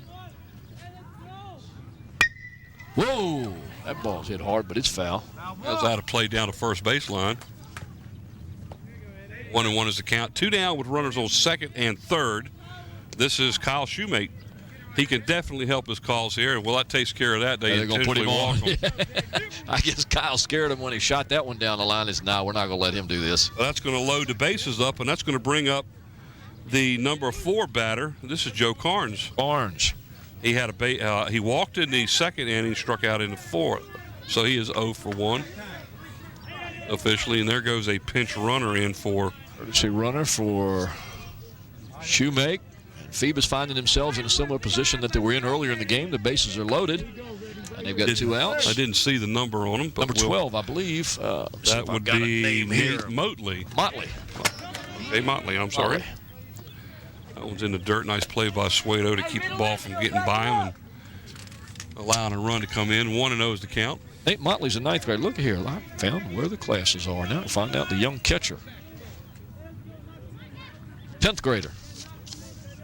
Catcher for Phoebus is a 10th grader. That was fouled right back towards us, and no, I didn't jump, Scotty. He didn't see it, Scotty. He wasn't watching that one. Well, he's found himself with a 1-1 count now. Joe Carnes is the batter. There's a fly ball lazy fly ball to right field as the right fielder comes in and makes the play, and that's going to retire the side. Well, I'll tell you what, the Phantoms threatened again as they left the bases loaded for the second time. No runs. They had 2 hits. There was no errors. No, there was 1 error. There was 1 error by the second baseman, and there were 3 left on base. So we are done with 4.5 as the Warriors out in front still by the score of 3-0. Good chance for Phoebus to do some scoring there.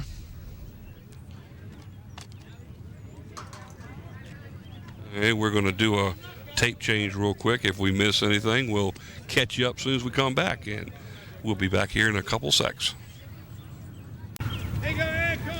All right, back here. The first pitch to the leadoff batter here in the bottom of the 5th inning, Aaron Riggleman. It was a ball. There's a shot to the second baseman. That was a tweener. That's a ball that got off his glove. Riggleman reaches safely. One of those line shots where you think it's going to come right at you, and all of a sudden the ball dies, and it either hit off his glove or hit right on the dirt. And unfortunately, Phoebus is going to get charged with their first error of the game, as they were errorless before that. But defensively, the Phantoms have played well today.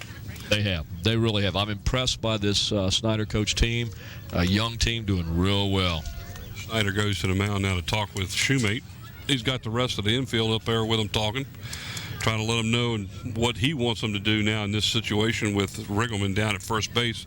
They're now going to be facing the top of the order for the Warriors as Matt Goulart, who has already put one out of the park, as the last time he batted in the third inning, he put the ball over the right center field fence. Good strong hit, went with the pitch. It looked like to us it was going to fall in the gap somewhere, and it just carried it did. right on it over. Fell in the gap that was on the other side of the fence. Yeah.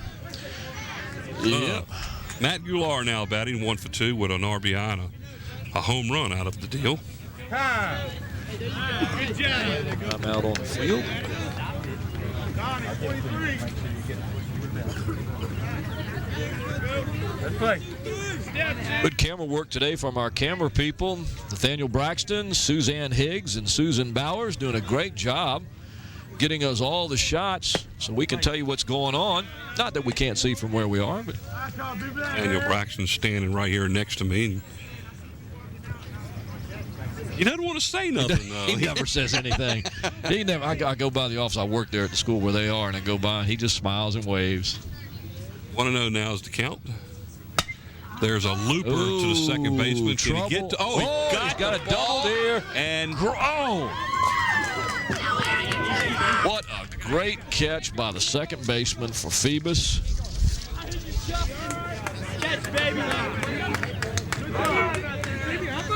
Goulart pops out to the second baseman, and it almost looked as though he was running towards the bag to possibly cover a possible steal, but he had to make a major effort to get back to that ball to make the out. Yeah, he did, and I wish we had a replay of that one because he went back on that. It was the second baseman is Justin. Let me find it here. His first name is Justin Landry.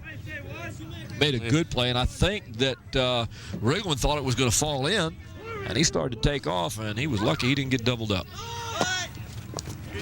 Jar Clanton, Madden, he popped out to the shortstop in the first inning, had a base hit and scored in the third inning. That bunch single, and I wouldn't put it past him right here to put another one down. Well, he squared around, but he held back on that. That was outside ball one is the count.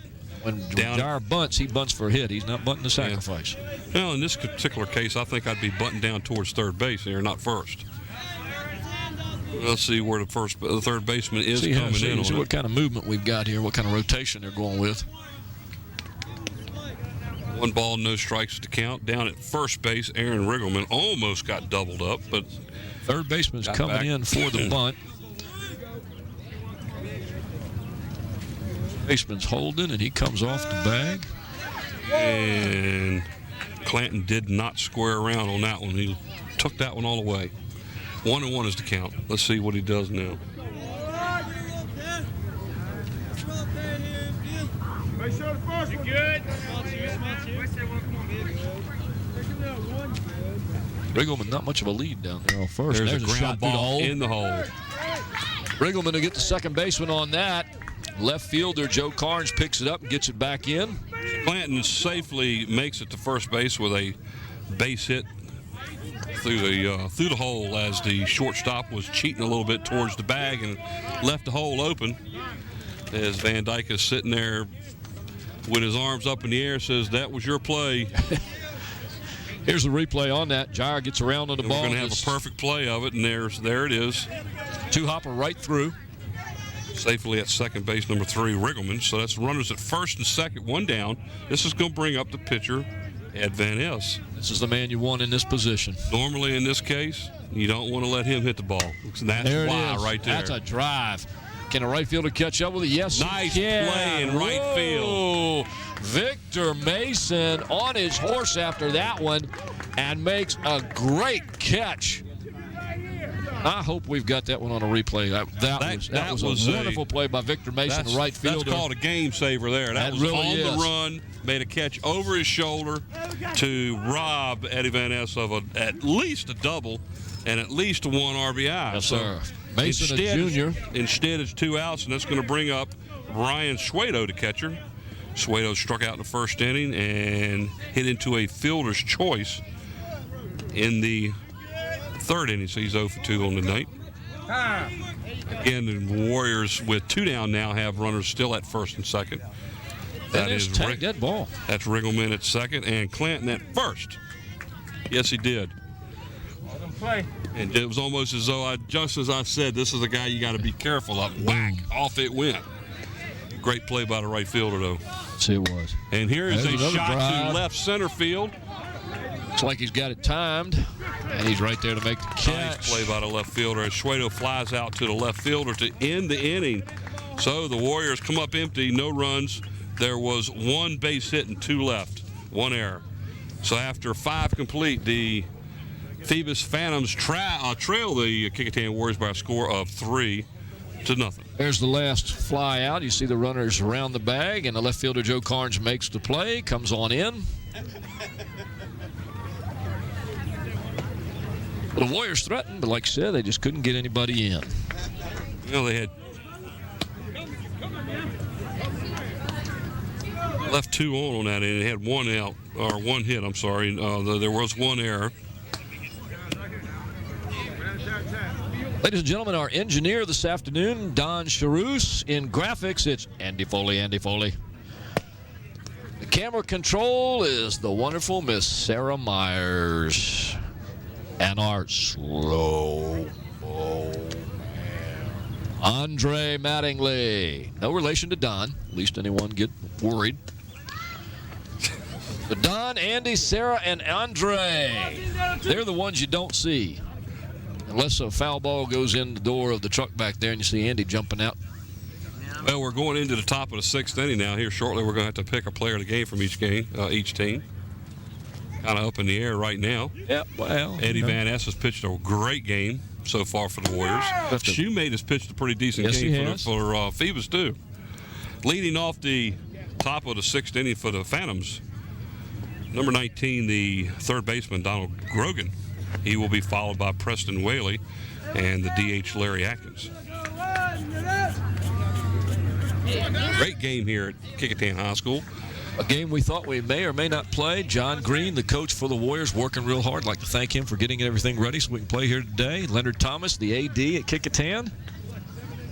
And what a great job they did getting this facility that we're sitting in ready. Oh, yeah. New Horizons Regional Center, the carpentry program at New Horizons under the direction of Ray Burton, the instructor, and in conjunction with Jim Wilson at Parks and Recreation. They've done a fantastic job with the students in setting up this announcer's booth, concession stand, storage area.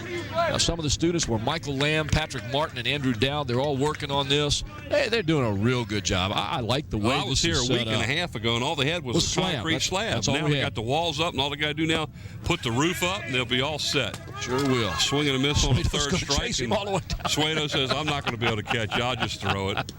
I think Suedo wanted to tag him out himself. Look at Ryan, 7/8 of the way down there. coming back. So Grogan goes down swinging. Watch the replay. He drops it. Now look at Suedo. Suedo's going to chase him all the way down. He says, nah, I'll just throw it. I'm not going to go down there. He got too big of a lead. It was funny. He was sitting here watching Ryan come back towards us, and he would just get his grin on his face. Grin on his face. 1 down now. Preston Whaley's the batter. He is the shortstop for the Phantoms. Whaley so far in the game has a, let's see. Looks like he's got 2 walks at this point. Squaring around the bunt. That was coming up. Reached first base in our second inning and the 4th inning. You know, I did leave out one person when I thanked all those nice people that work here. What's that guy that does all the bossing around when we're here? What's that? Scotty Bowers. The big guy. The main man. The one that wanted some hot dogs earlier. And free, too. I think I got to work on that. That's not a problem. I'm going to have to get somebody's attention over there in a minute. Have them save some of those hot dogs for us.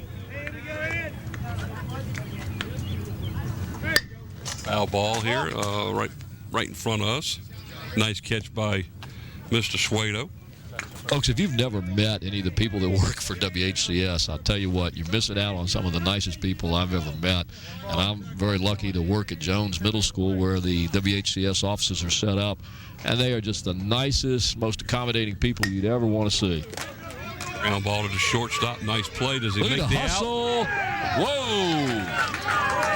That was a close play. This young man got down the line fast. Whaley gets thrown out. Preston Whaley. Watch this replay. I want to see how close this is because Weber's got a good arm. Strong throw. Got him. Got him by half a step. Nice scoop by the first baseman over there for the Warriors. Brian Wade. 2 down now. That's going to bring up Larry Atkins. Atkins is 0 for 2. He lined out to left field and struck out in the 4th. Coach Snyder was right. He was telling me that they've got speed on this team, and I'm impressed by it. These young kids are going to do well. They'll stick together. They'll get the fundamentals down. They'll know how to win. They've got a good coach in Coach Snyder. I really like that man. I'm very impressed with him. He has the right attitude toward baseball, toward coaching these kids, and you can see the kids feel the same way about him. So next year, you watch out for this squad. They're going to be right in the thick of things. Yeah, no years question. Experience makes a wonderful difference. It really does. It makes a world of difference in how much more confidence the player has, and what he has to do now is work on getting a win here or a win there to let the kids understand and feel what see what it feels like to get a W, and when it's going to come. It will, and I was impressed watching the guys before the game, because when you think of their record, that can get some teams down. Not these guys, not at all. Atkins goes down swinging for the 3rd out of the inning, so that's going to do it for the Phantoms in the 6th inning. No runs, no hits, no errors, nobody left. After 5.5 complete, the Warriors out in front by a score of 3-0. Hey, you still good with baseball? Yeah, we're going to have to pick us a player of the game for both teams here shortly. And this may be Kecoughtan's last. Dogs for you. On sale for $1. There you go, Scotty, $1. Hot dogs, your drink, and your dessert, and you don't have to go home and cook. Get your hot dogs, your drink, and your dessert. You don't have to go home to cook. I might even be able to afford a hot dog for you, Scotty. Got $1 a piece like that.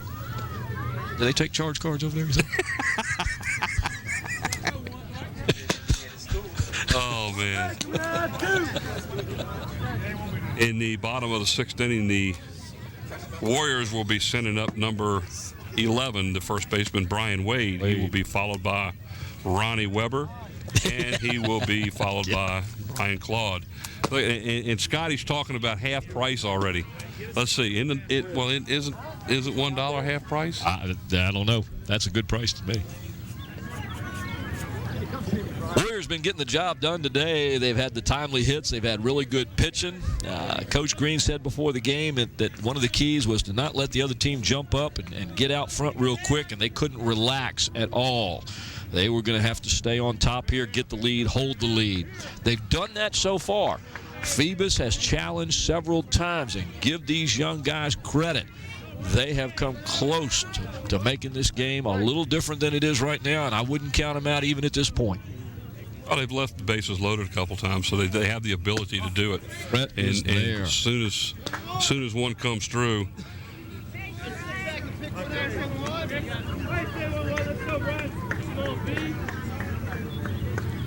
We are discussing who we think Kecoughtan's MVP might be, in case everybody's wondering if we had left the booth. No, we haven't gone anywhere yet.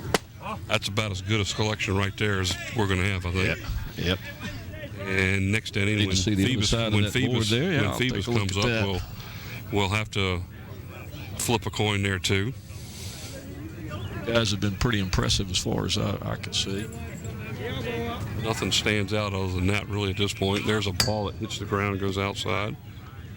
3-0 is the count. Okay. That sounds like a winner. I've got 2 or 3 of them I like on Phoebus so far. We'll have to see what develops here in the last inning or two. In the bottom or the top of the 7th inning, they're going to bring up their number 7 or their number 8, 9, and then back to the top of the order. But right now, it's Brian Wade for the Warriors, and he takes a 3-0 count. Pitch that was on the outside corner, and I'm talking outside corner. That was one of those what we call a 3-0 count for a strike. 3-1 is the count now. As he draws a walk, so that will that'll make him 1 for 2 officially on the day. as he had a double that led off the fourth inning, if you remember correctly. Right. And in the second inning, he grounded out to the first baseman, one of back-to-back ground outs to the second base, or to the first baseman. I'm sorry. Ronnie Weber is the batter, with Wade now advancing to first via the walk, as Weber is 1 for 2 officially. He had a long double. He had a base hit back in the third. There's a little ground ball to the pitcher Shoemake as he makes the out at first. Look at that catcher get off the mound quick. That goes 1-3 on the play. Advancing over to second base, Brian Wade on the fielder's choice. That's going to bring up Brian Claude now, the right fielder for the Warriors. 0 for 2 on the night so far. Grounded out to the shortstop and then flew out, or popped out to the first baseman back in the fourth inning of play. Claude, a junior. Real well so far this year for the Warriors.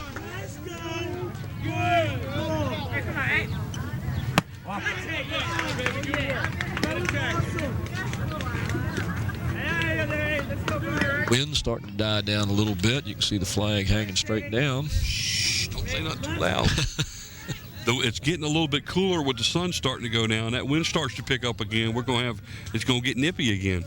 Yeah, but it's so funny because yesterday it was warm, and then all of a sudden a cool front came. There's a shot up to center field that's going to drop in and get bobbled by the center fielder. Coming all the way around to score is Wade, as Brian Claude will get a base hit. He'll advance to second on the bobble by the center fielder.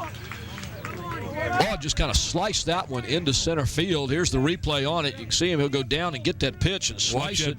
That's right. And watch the ball get bobbled out there. That allowed not only the runner to score, but also it allowed Brian Claude to advance to second base. So we're at 1 down, 1 in so far for the Warriors, with Claude down at second base. This is Clay Roughton. He is the third baseman for the Warriors.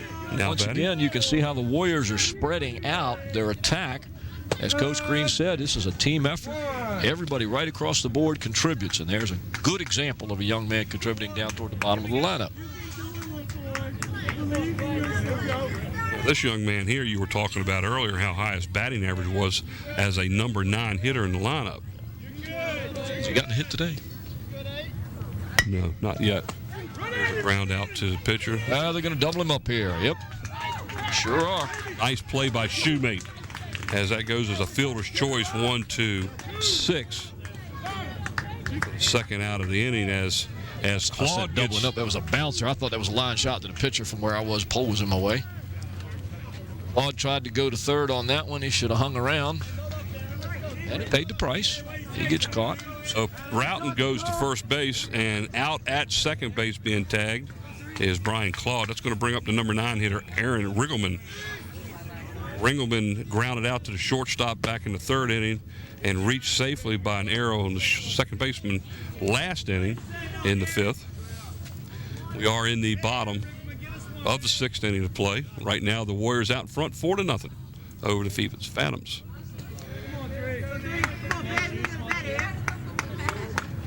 We are Mike Hauser and Paul Rowe with WHCS. Fly ball down the third base line, out of play. That'll even the count at 1-1. 2 down here. Hampton City School Channel, bringing you Peninsula District Varsity Boys Baseball. Sometimes we bring you girls softball. But tonight, it's baseball. It's baseball. And I believe next week we will be at Phoebus, if I'm not correct, where the Hampton Crabbers will be traveling to the Phoebus Phantoms. And I said, no, that is a baseball game. Well, that's a baseball game. We have one more baseball game. Is it at Bethel? I'm sorry. That one's at Bethel. So we're going to pick up That's Bethel. Correct. It will be Hampton and Bethel. That will be next Friday, the 29th, I believe. We missed Ringelman flew out to the left fielder to end the inning. But the Warriors strike again, scoring 1 run on 1 hit. There was 1 error and 1 left on for the Warriors. So after 6 complete, Kecoughtan leads the Phoebus Phantoms by a score of 4-0.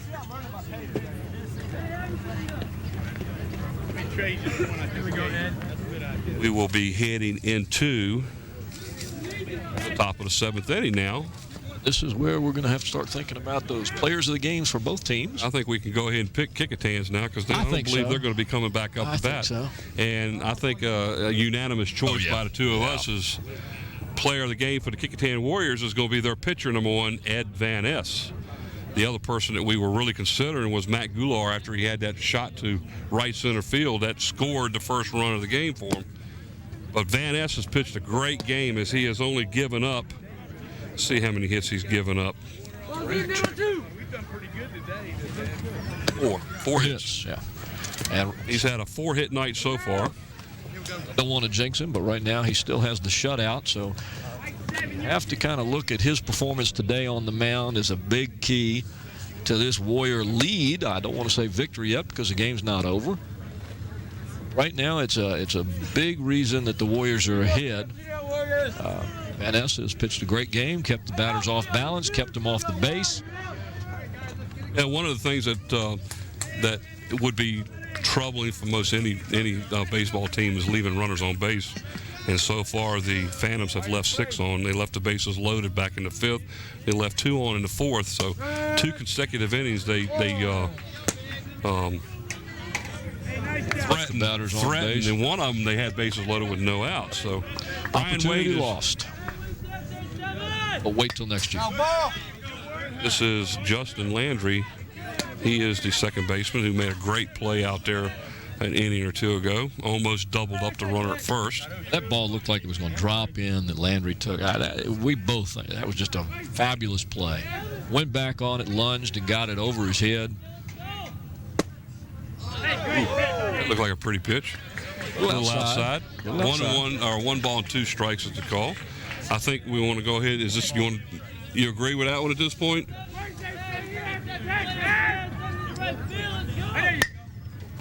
Fly ball down the third base line. Anybody going to get to it? No, as it falls next to the fence safely. I like this pick there based on what Van Ness has done and the fact that Phoebus only has 4 hits and this young man has 2 of them. Okay. So our player of the game for the Phoebus Phantoms is going to be the third baseman, number 19, Donald Grogan. If you remember correctly, he had that he legged out that double down on that ball that was hit to left center field. And that was back in the 4th inning. So he's 2 for 3 on the night with a single and a double.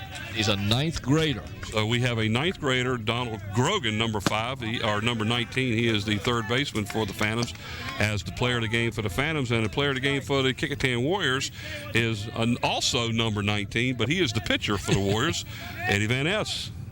2 good young men. Swing and a miss as he goes down swinging. So Wade is out number 1 here in the top of the 7th inning. That's going to bring up Ronnie Weber. He is the shortstop. Well, we're going to also have this guy for Phoebus come up, too.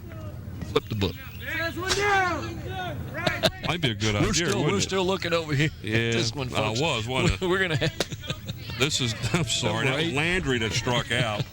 Oh, my goodness. We're sitting here looking at the wrong side of the book, going over to That's what player happens of when the you're game. trying to figure out who the player of the games are. We're flipping back and forth and back and forth. This is Victor Mason. He's batting. We know where we are, though. We're at Kecoughtan High School in the city of Hampton, Virginia. We're at the varsity baseball game. Down in the Fox Hill area of the city. Kecoughtan with a 4-0 lead. All strike. That was a slow curve ball. 1 ball, 2 strikes. This is the right fielder who made a tremendous catch on a running hit that was over the shoulder that preserved an inning. And he goes down striking out. So that's another strikeout this inning for Van Ness. Phantoms haven't made too many errors at all. 1 error. Hey, young team, that's excellent. That's excellent.